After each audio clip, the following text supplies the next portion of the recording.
Good morning, church, and dobre rano to all those watching this online. Please give our YouTube videos a thumbs up, like, and don't forget to share our videos. The subscribe button is on the screen or below this video for you to click on. Please subscribe. You can also follow us on Living Water on our Facebook page or on our website. The title of my sermon today is, Are You Ready? I'm going to be talking about something that has been speculated on by Christians and others for centuries. I'm going to be talking about the end times and when it's going to happen. I'll be basing my talk on the book of Matthew, chapter 24. As per normal, I shall firstly put this chapter into context.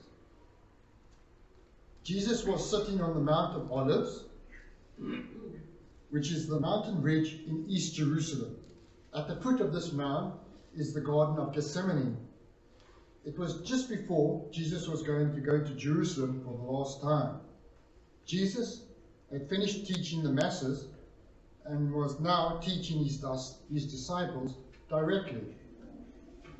Chapter 24 is Jesus' answer to a question asked by his disciples about his coming again. And this is in verse 3 of chapter 24. It says, "Tell us, when will this happen? And what will be the sign of your coming and of the end of the age?" Chapter 24 is one of the few times where Jesus did not speak or teach in parables, but rather prophetically. I'm not going to read the whole of chapter 24 now, but I shall be referring to it. Therefore, I encourage you to read it in your own time and refer back to my sermon. I am going to read from verse 36 to 44. "But about that day or hour, no one knows, not even the angels in heaven, nor the Son, but only the Father. As it was in the days of Noah, so it will be at the coming of the Son of Man. For in the days before the flood, people were eating, drinking, marrying, and giving in marriage up to the day Noah entered the ark.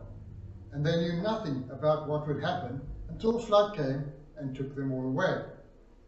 That is how it will be at the coming of the Son of Man.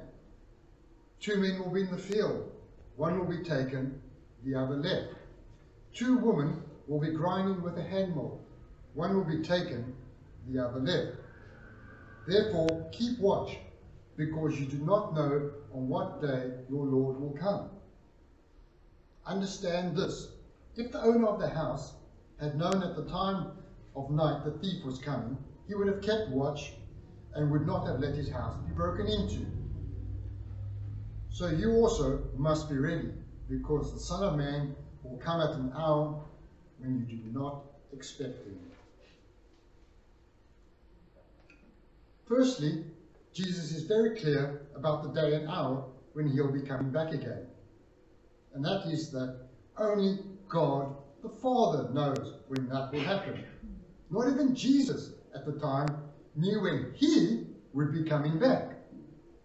So don't be fooled by anyone who says they know or have worked it out. And to all those who think they know because they claim God has told them, do not believe these people, because God didn't even tell his Son, Jesus. Therefore, he's not going to tell any human or angel the time. Jesus made this clear, very clear, in verse 36, where it says, "But about that day or hour, no one knows, not even the angels in heaven, nor the Son, but only the Father." Now, to all the people who are trying to relate what Jesus said in the first 35 verses of chapter 24 to what is currently happening today. Unfortunately, wars, rumors of wars, earthquake, famine, etc. have been happening for the last 2,000 years. There's nothing new happening today that hasn't already happened from the time when Jesus spoke these words. And Jesus spoke these words in the year 30 AD. AD. As before the Great Flood, people will carry on with their normal daily lives. The only difference is that there won't be a flood of Noah's proportion, and the human race is not going to be wiped out in one go. Jesus, however, is giving us a heads up about what is to come. He's telling us what to look for and exactly how he is going to return. If you are true Christians, this is not something you should be worried about or waste time trying to interpret signs of the end times. You are ready, and that's all that matters concerning this. We must not be distracted from doing the work God has laid out before us by fruitless speculation. We believe and know that Jesus is coming back.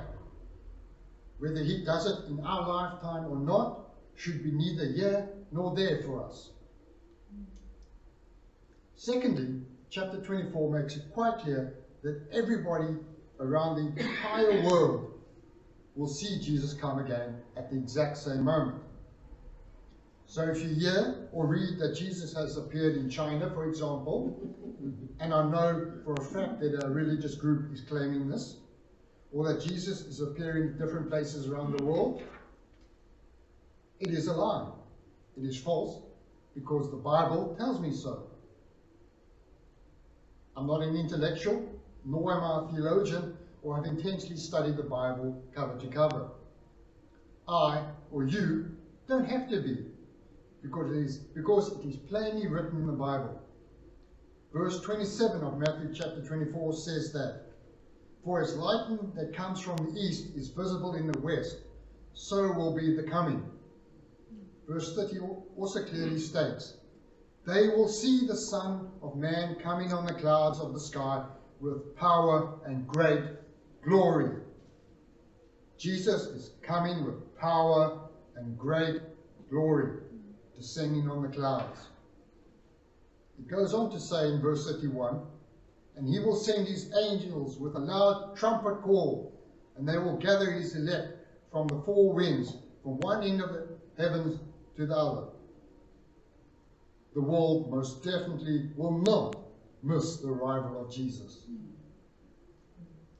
You need to get ready for that day now. You won't be getting a save the date invitation in the post. You will not get a countdown to the arrival of Jesus. There is no arrivals board for you to keep an eye on. You should be living each day of your Christian life as if it is your last.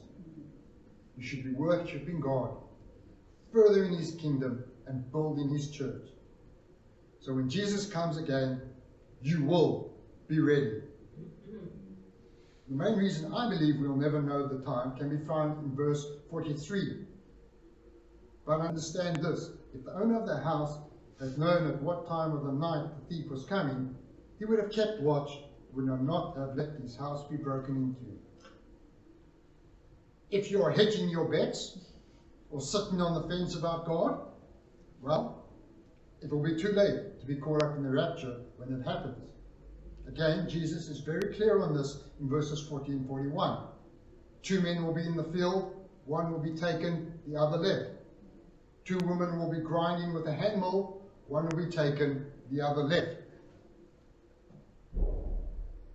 It will still not be too late, however, to choose God. You will still have the opportunity during the end times. You have to endure some really tough times, which will make what is happening today look like a Barbie and Ken pool party. Now, I'm not saying this to scare you into becoming a Christian, because that would be the wrong way for you to become a Christian. What I am saying is that the time for fence sitting is over. If you're hoping for a better offer, your hope is in vain. Do research about Jesus Christ and the Bible. Ask questions with an open mind. Listen to the answers and ponder on them. Don't give a knee-jerk response, because you don't like or agree with the answer, or it offends you. Speak to other Christians. Ultimately, you need to make a choice sooner rather than later. So stop listening to anything that is not what God said will happen. Check your instruction manual, the Bible. Warn others of any falsehoods so they may not be deceived and thereby deceive others in turn. In Matthew chapter 25, Jesus uses parables to further emphasize what he said in chapter 24. So if you like parables, read chapter 25 and 26. Once again, I encourage you to read the Bible and not just to take my word for it. Check what I'm saying is in the Bible. If you are a Christian, do you know if you are ready? Are you certain that you are ready for when Jesus returns? If you're not certain or confused, please speak to somebody in Christian leadership or authority. Be sure to test everything they say by checking what is written in the Bible. Do research.